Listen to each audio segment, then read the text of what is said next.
This is the old moss here, the old farmhouse. This is the farmhouse of Nostradamus's brother Bertrand. brother Bertrand. And he, probably spent some time here in one of his trips back through St.Remy.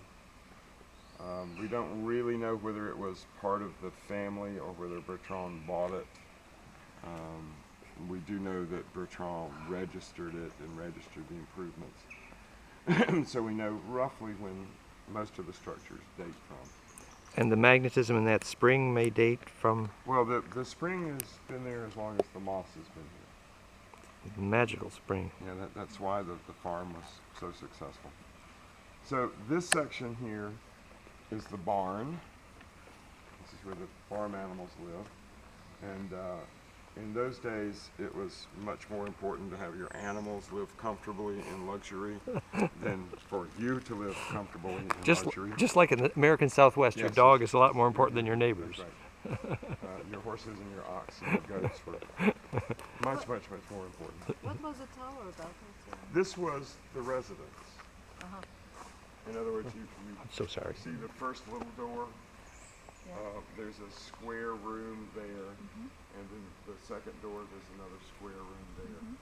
And the top part is reached by a little funky stone staircase. Inside. So these three rooms were the primary residential spaces, and this was, of course, where you kept your farm animals. What did they do on top of the tower?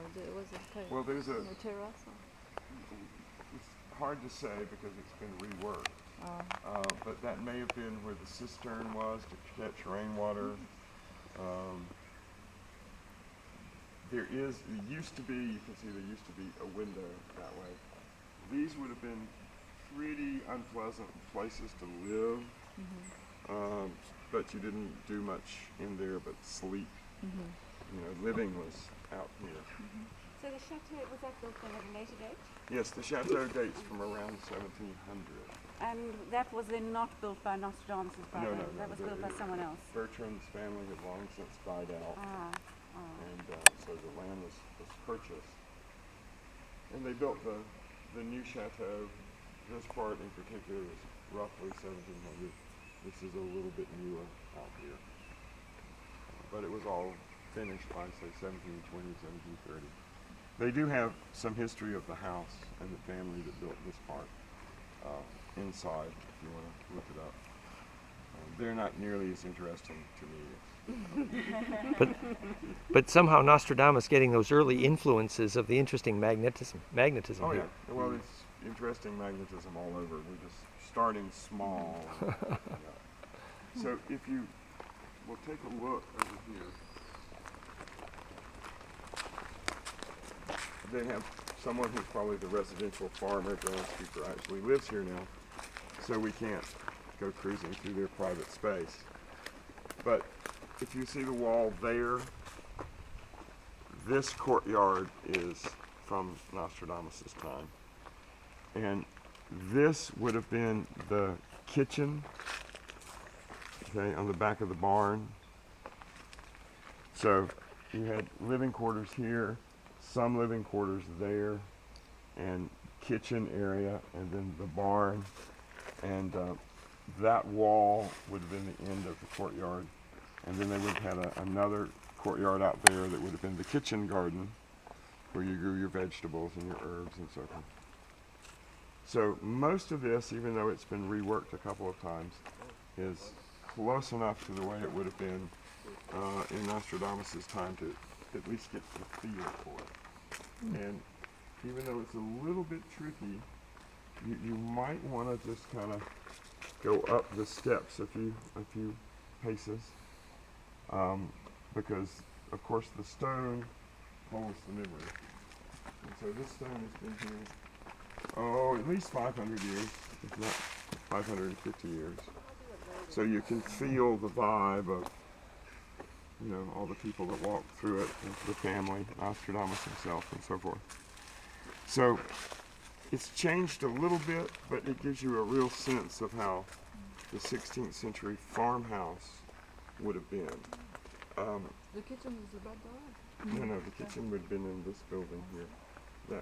That goes into storage rooms, and then the kitchen garden would have been in the little green area where the tree is beyond that.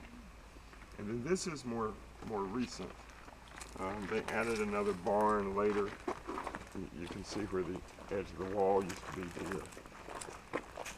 So this part was probably built by Bertrand's son or grandson. So it was quite a substantial mosque or barn for the time period. Bertrand did really well off the land. And even though they've reworked this considerably, if you look at the old stonework along here, these walls are the contemporary field boundary. And if you look over the wall, you will notice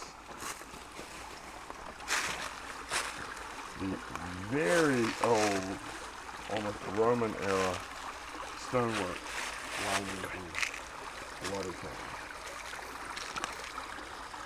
And remember, nothing grows, nothing gets as green and lush as this around here without plenty of water.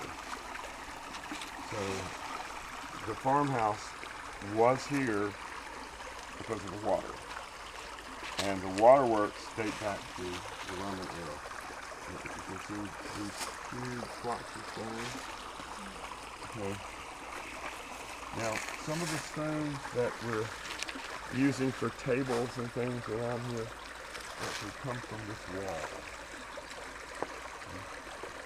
And so as they rebuilt it and they had these huge blocks that they didn't want anymore, they would use them as a way to get up on your horse, or now they're tables for us lovely tourists to enjoy. What did they have these blocks of stones like that?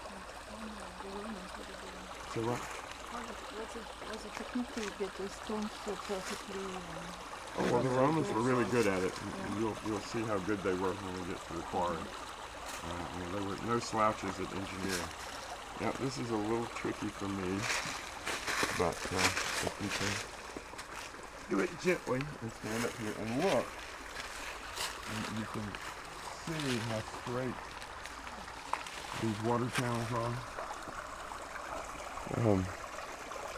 Just to get running water to stay very pure and very braided, as Dan likes to say, long chain, it's quite an achievement. And for it to remain in this good of condition is also quite an achievement. So a triumph of Roman engineering, of which we will see.